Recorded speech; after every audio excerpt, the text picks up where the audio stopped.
Anya deva tat viditadato aviditadati.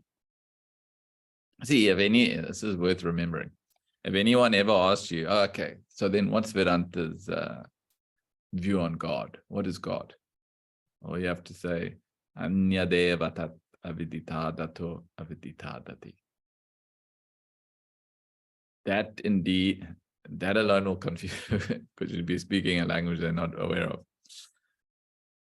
Anya deva tat. Tat is that. Anya deva, indeed, other. Indeed, other that. See, the beauty of Sanskrit, you can put the words wherever and it still reads correctly. It still makes sense. So mathematically precise. Anya devata, that indeed is other viditadato aviditadati. Other than the known, also beyond the unknown. That is the closest definition you'll get to God. Then he goes, Iti shushruma purvesham yenas tadvyacha chakshire. Thus has we heard from the ancients who expounded that to us. See, thus have we heard from the ancients, from our masters. This is an indication of pure humility. It's a complete dissolution of the ego, 100%. This is a realized master communicating the subject. The realized master is saying, we've heard this from the masters. There's not even a claim that this is, original work by. In fact, Upanishads, it's not known who wrote the Upanishads. We know who wrote the Bhagavad Gita. We know who wrote the Bhajavavindam. We know who wrote many of these famous scriptural texts. We don't know who wrote the Upanishads. I said the contribution of a galaxy of saints and sages. Anyway, what it spells is the utmost humility that these people have.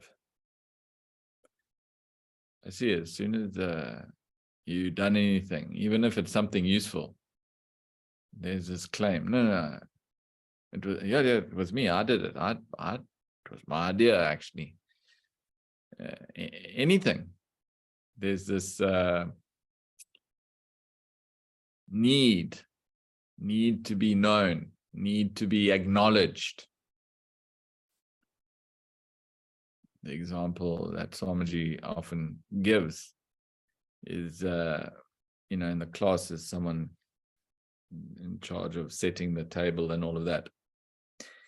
And, if something was put there erroneously, so what is this doing here?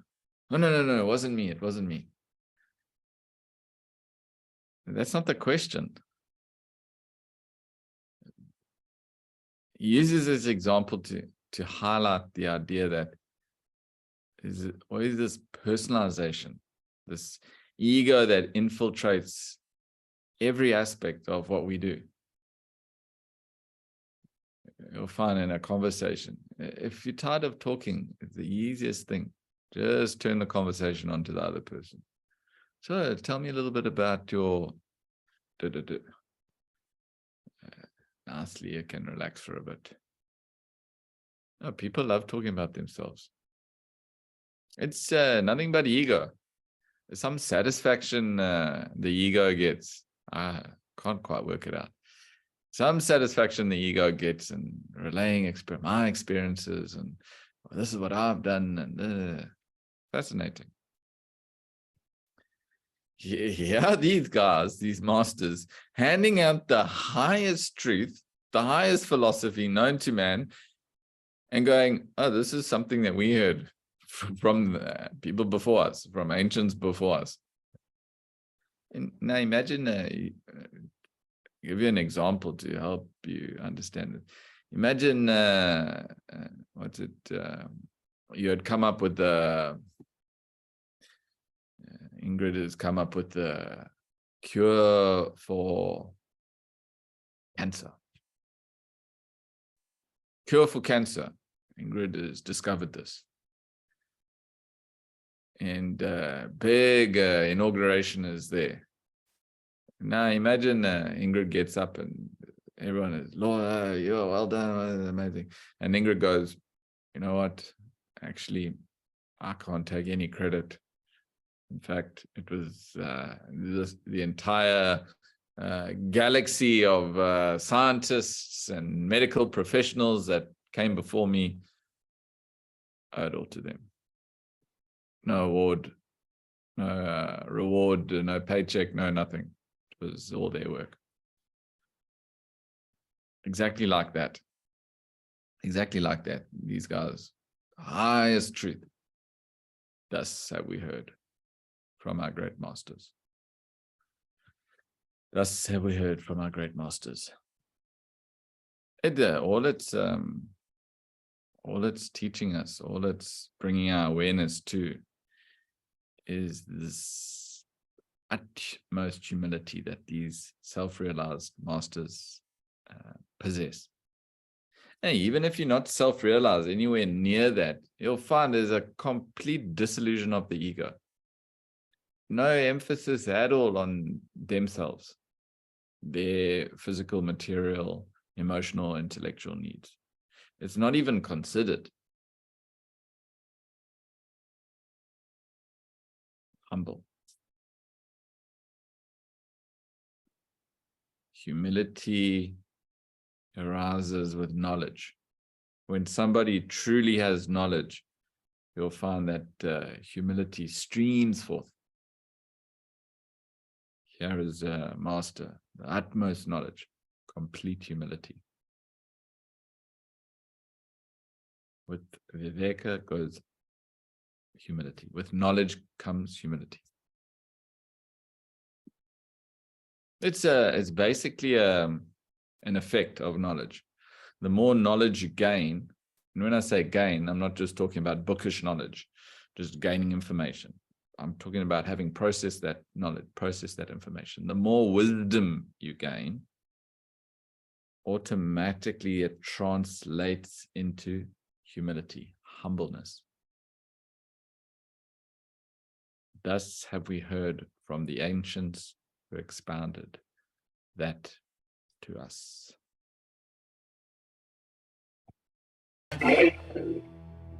इति शुश्रुमपूर्वेषां येनस्तद्व्याचचक्षिरे यद्वाचानभ्युदितं येन वागभ्युद्यते तदेव ब्रह्मत्वं विद्धि नेदं यदिदमुपासते.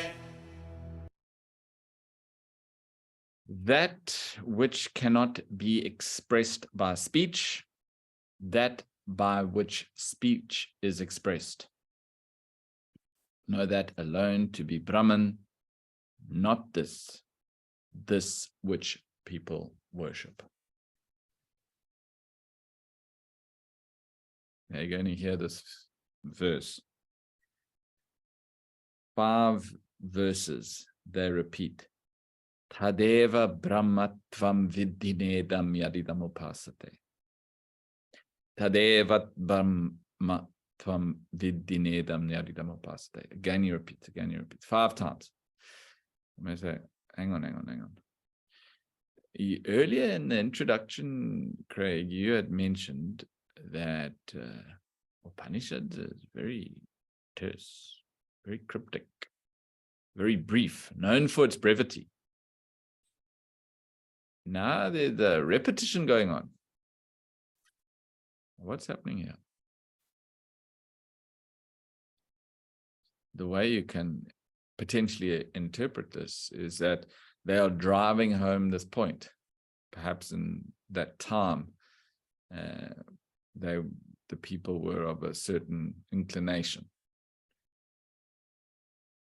certain ritualistic practices, perhaps, which is why they're driving home this point. Another interpretation, and many interpretations are there. Another interpretation could be that it is not of this world. Whatever you're worshipping, it's not that. Even if you think you got it, it's not that. In fact, that's the general theme as he moves into part 2. Because after the first part, you're almost convinced. The definitions, the presentation of what that reality is so clear. The reason we're taking this Upanishad is because it's faultless. I mean, any Upanishad is, but this Upanishad is faultless in its explanation of Brahman. Yeah, by the end of it, I'm sure you all feel, that is Brahman. Oh, got it. So for that, he cautions us. Whatever you think, whatever you're worshipping here, whatever you're cognizing, whatever you feel, whatever you're hearing, it's not that. It's not Brahman. So he starts, that which cannot be expressed by speech, that by which speech is expressed. Know that alone to be Brahman. Brahman is that pure consciousness within all beings. What we were talking about in the previous verse. The pure consciousness that enlivens thoughts. There they use thoughts. Now he's talking about speech. Now, the style of the scriptures, the style of the Upanishads is they usually use one to indicate many. So speech here is used to indicate the organs of action.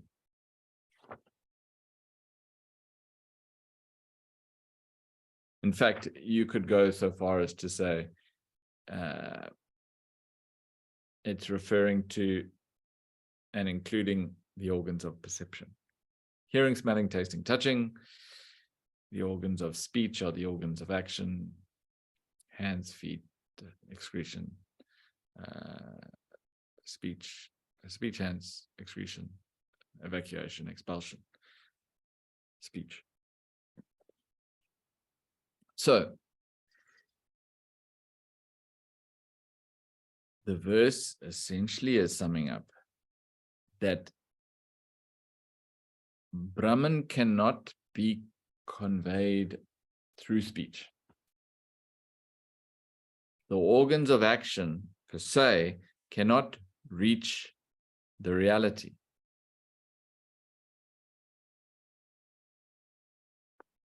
That, Brahman, by which speech is expressed. Brahman is that which enlivens the organs of speech, any organ of action, any organ of perception to function. In this context, it is the organs of action. So, although speech cannot define Brahman, Brahman is that which enlivens speech.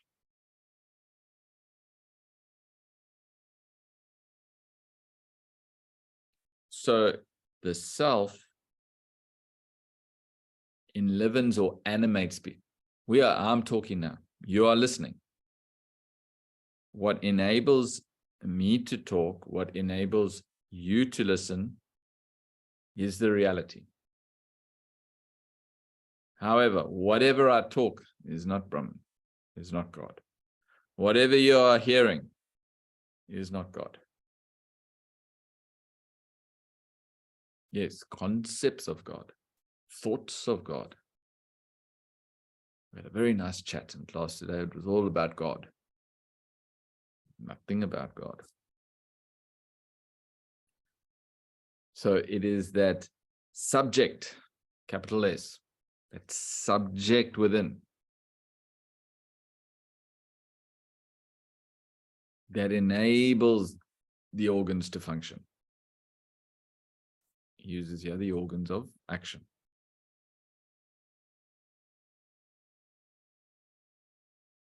Brahman is the cause.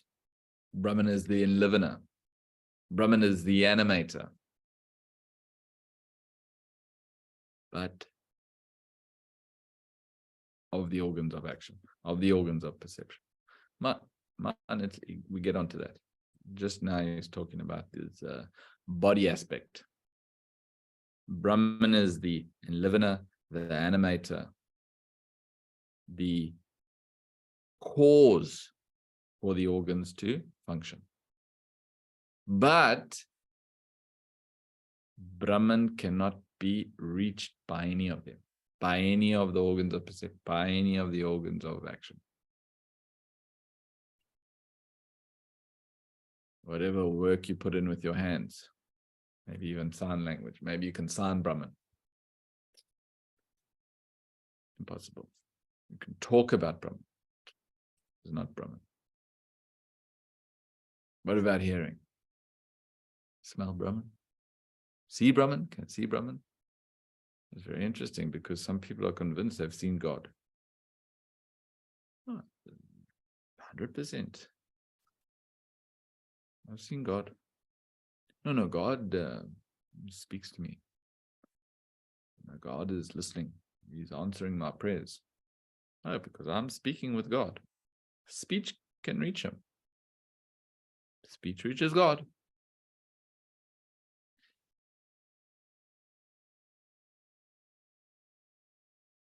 Brahman cannot be reached by any of them. See, even language.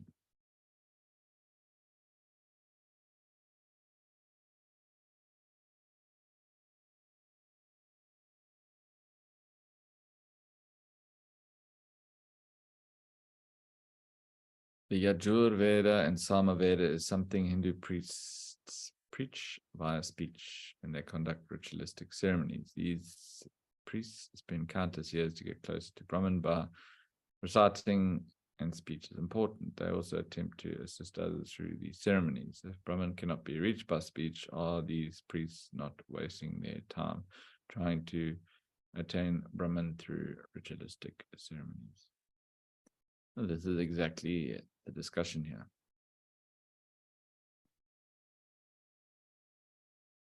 You cannot reach it through ritualistic ceremonies. Because what is a ritualistic ceremony? Okay, maybe representing symbology. It's usually using some idol. And again, this is would have been the time of the Upanishads would have been written. While this whole sort of blueprint of life was being constructed in the Vedas, the greater body of knowledge. And, within that body of knowledge, there's certain rites and ceremonies and procedures that you undertake as a Hindu. And not as a Hindu, as a religion. In fact, Swamiji says everybody is Hindu unless they claim otherwise. Everyone is born a Hindu, right?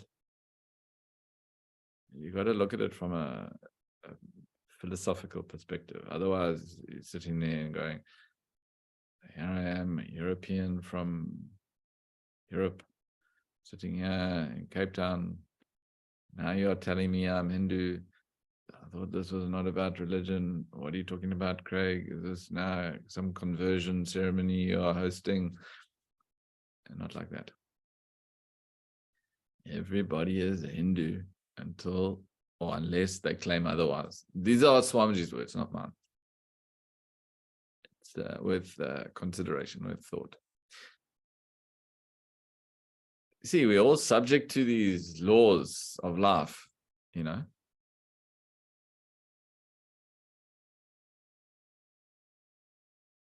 As soon as you claim otherwise means, no, I'm a Christian. No, I'm Muslim.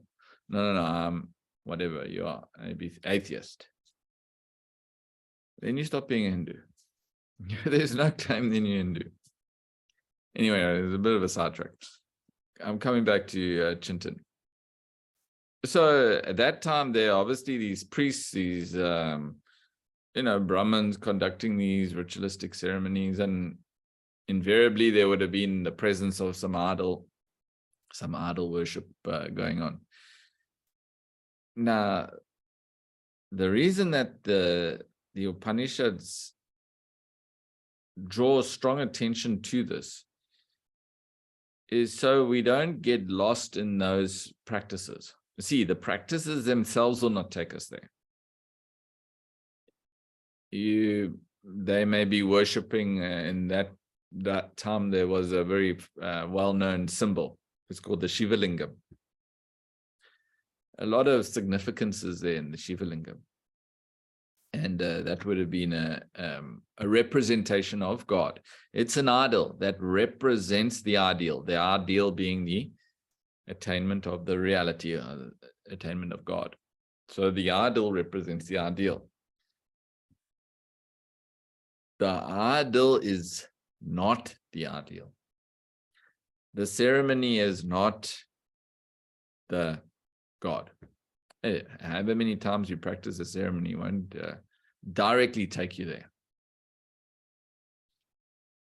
Now, I'm not dismissing ceremonies. Yes, I'm sure, especially if it was backed by rational understanding of why it was being performed. You can look at that as a type of yajna. It's sparking that divinity, the thought of the divinity.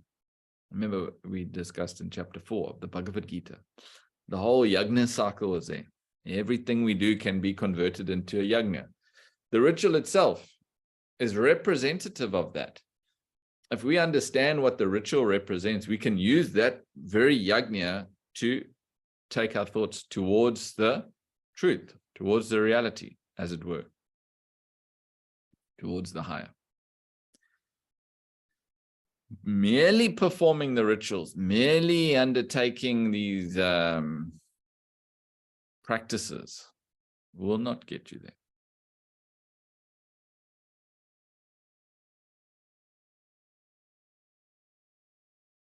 So we can't say the priests are wasting their time. They could be, they may not be. See, where are their thoughts? How are they using that practice is what is important.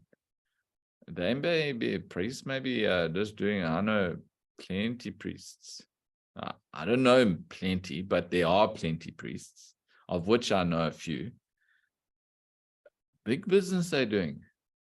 They don't know anything about Upanishads, Vedas, nothing. They know the chants exceptionally well. They know all the various steps within the ritual. Pit-pat. They're doing it every day. Wedding ceremony, mantras, this ceremony, that ceremony, all ceremonies are there. Experts in conducting those ceremonies. What are they doing it for? And not to get to Brahman, because they can charge a bomb. Priests are well off, very well off. These Brahmana, these priests, very good business. So again, it's what is the intention? See, that's what's important. See, we are now in the mundane world. All of us are acting, functioning in the mundane world. One guy is teaching Upanishads. Another person is running a business. Another person is managing a family. Another person is going into office. Another person is playing sport. Whatever. All of us are engaged in various activities. Oh, but Craig, you are teaching Upanishads. Yeah. So you are going into office. Who's spiritual? Oh, you must be spiritual. Where are your thoughts? You may be going into office every day. Where are your thoughts? Swamiji worked in Esso, in oil company. Many years, 4 or 5 years, I think. I may be wrong. Don't quote me on that. Most spiritual person I know, working in an oil company. You understand? So we can't say that these priests were en route to Brahman, and we can't say they weren't. But it's not by the rituals alone that they get there.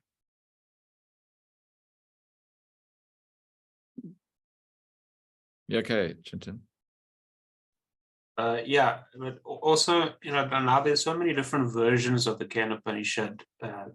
It also depends from whose perspective are they reading it. The original has been lost through errors, and here today we're looking at the philosophical part. Somebody else could be looking at it from a devotional perspective, and it could be preaching that ritualistic ceremonies are the way to go compared to what we're just reading here right now. I suppose what I'm just trying to say that these persons that who are doing the ritualistic ceremonies and they're not aware of the real or true intention, it would take them many lives before they realize how mundane the activities were, until they realize what is the true purpose. Is that a correct observation? Yeah, I mean, in part we could say that if they are sincere about their practice, about performing these rituals, and they're doing it with utmost devotion, then of course, by all means, we understand that it's not the quickest route there. We understand that it's a fragile course. Devotion is fragile. The one way it's described is you're on a bhakti, person following a path of devotion, and a person following a path of knowledge. What is the difference? So you got they're both on the route. They're both in contact with the sun. In other words, the bhakti and the jnani are both in contact with the reality. Their thoughts are towards the higher. So what's the difference? They're both on the roof, right? The roof of the building. What's the difference between a bhakti and a jnani? A jnani is got the yoga mat out on the roof, lying back, enjoying the sun. Bhakti is walking around on the edge of the wall, around the roof. No rails, just walking along the edge, a little parapet. You're walking along that edge of the roof of the building. Yeah, I appreciate it. Anytime you can fall. That's otherwise you say, what's wrong with devotion? Nothing wrong with devotion. But because the mind is directing that emotion and feeling towards that God, seen, unseen. The mind is the dominant aspect of the personality. We all appreciate. So yeah, intellectual can quickly rattle the emotional person, the devotional person, easily. They can fall. So yeah, if you only have the capacity, or if you're predominantly mind-led and predominantly devotional, that's it. You don't really have much choice. You just follow that path. Yeah, eventually you'll get there, of course. Even karma yoga, eventually you'll reach. Whether you walk from Cape Town to Johannesburg, catch a bus, or fly, eventually you end up at the destination. If you got the capacity, if you got the means, if you got the resources to buy a plane ticket, anybody going to choose that? No. I like the adventure. Get there. You like the adventure, then be a tourist. Spiritual tourist.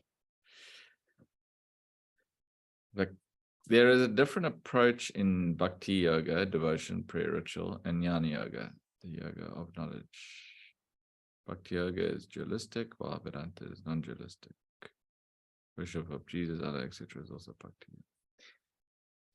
So, not that bhakti yoga is dualistic. Well, Vedanta is non-dualistic. There's Vaita and Advaita. Vedanta incorporates the idea of using the three equipments to get back to the reality. So you have to understand that you have these three equipments and you need to employ all of them to reach. Karma, Bhakti, Jnana.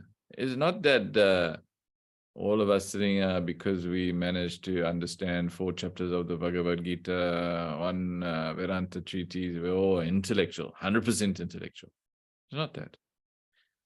Portion of our personality is that way inclined, for which we need to investigate, analyze, assess the truths of life through knowledge. The other proportions of our personality are not absent. The mind and body are still there and need to be catered to, in the sense they need to be, if you're interested in spiritual evolution, you need to employ the body and the mind in spiritual pursuit. For that, we recommend Karma Yoga and Bhakti Yoga devotion.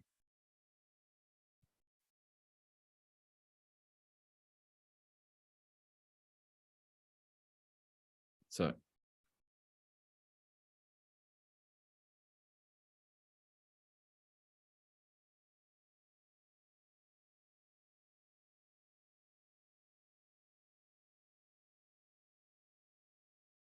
Viddhinedam yadidam upasate. Not this, not which you people worship. God is not what people in the world worship. It's not that. God is not an object of worship. And the reason he's striking this, next 5 verses, same thing. Know that alone to be Brahman, not this which people worship. Know that alone to be Brahman. Tadevat Brahmatvam vidinedam yaribam pasate. Know that alone to be Brahman, not this which people worship. I'm glad the questions came up, because essentially this is what we're discussing, is the fact that people get so involved in the process of worship, even in the process of study. Swami talks about samsa, this samsa. In another Upanishad, they talk about the spiritual path being greater darkness because of involvement. So exactly in the same way, these people practicing these rituals and ceremony, they get involved. They hang on to the personalities, the idol, the symbols of God, believing that to be God. See, the idol represents the ideal, whatever it is, an idol. It could be a statue. Some people have statues of Shiva, Krishna, Buddha, cross, all over their houses. So many symbols of there. That itself is not God. That represents God. So it is a means to an end. It is a means to get to the goal of self-realization. It's not an end in itself. An idol is not the ideal. People get caught up and they start worshiping that idol. Go to the church and worshiping the cross and the Christ strung up there. It's quite gruesome in some of these churches. Even when you go, some people can get nightmares. A fella there and dripping blood and thorns and hanging on must have been gruesome times. Anyway, they worship that as God. It's not God. It represents that ideal. True, as Vic was saying, these worships of these personalities, Jesus, Allah, not Allah, but Jesus, Muhammad, to be more correct. These are all personalities. They've taken that as God. So he's wiping out that misconception. You see, initially, you may require an idol in your spiritual pursuit. An idol is nothing but a reminder that a representation of that unknown reality. It may be anything. A lot of the religions and practices use fire, some use sound, sight, stones. Every element has been used to conjure up an idol that represents the ideal, but the idol is not the ideal. Essentially, what the master is doing here is he is denouncing all these idiots. They don't say that there. All these idiots that have got lost in idol worship.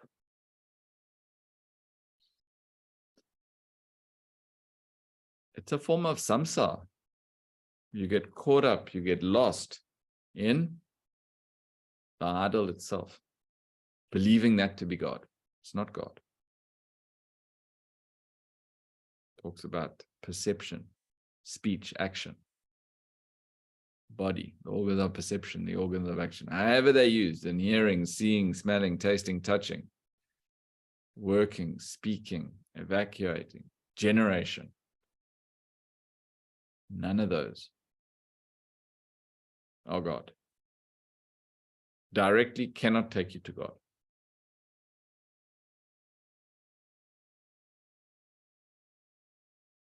So have our great masters said so.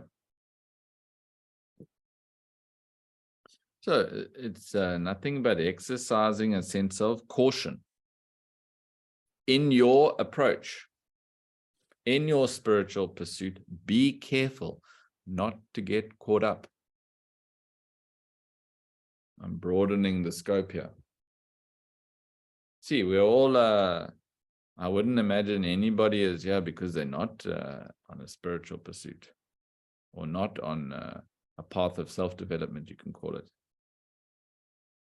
I'm sure everybody is striving in their own particular way to improve, develop, ultimately ending up in a state of a better state, more aligned and attuned to higher values, more attuned to the truth or the reality.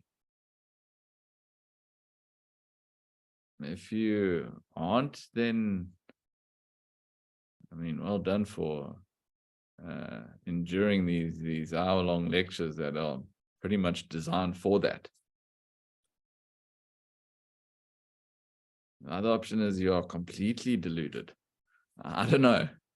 Only a handful of you I actually know in person, which hopefully that will be changing soon. Keep talking about this gathering. Don't worry, don't worry. Something is brewing. Anyway, we're all on this journey, this pursuit to understand ourselves, to understand the truth, the reality. It's just a caution. Don't get caught up. Don't get involved, even in the knowledge itself.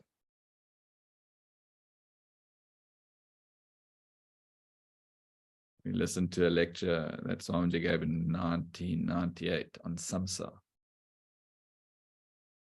He looked at everyone in the audience and said, you could be in samsara even here. He was at the academy talking to the students. He said, you could be in samsara even here. This is samsara, he says. See, this classroom could be samsara. Thursday, the thought starts building. I can't believe it. A whole nother week we have to wait for class. I'll just, and you're thinking. I can't wait till class. And class comes, and you get such a great satisfaction. I'm not saying don't do all that and don't get that satisfaction, but Don't get lost. Don't get caught up. Use it as a means to an end. It's not the end in itself. This class will not give you liberation. Your own effort, your own persistent, consistent effort alone will give you that. Not this. Not what you people worship. And that's the caution. And he goes on. 4 more verses saying the same thing. Don't worry. We won't cover it again and again, but you have to appreciate how the master is trying to educate us. Mentions it 5 times in a row. Not what you people worship here in the world. Okay. Thanks, everyone. We'll pick it up again on Mantra 6 next week. Take care. Stay well. Stay safe.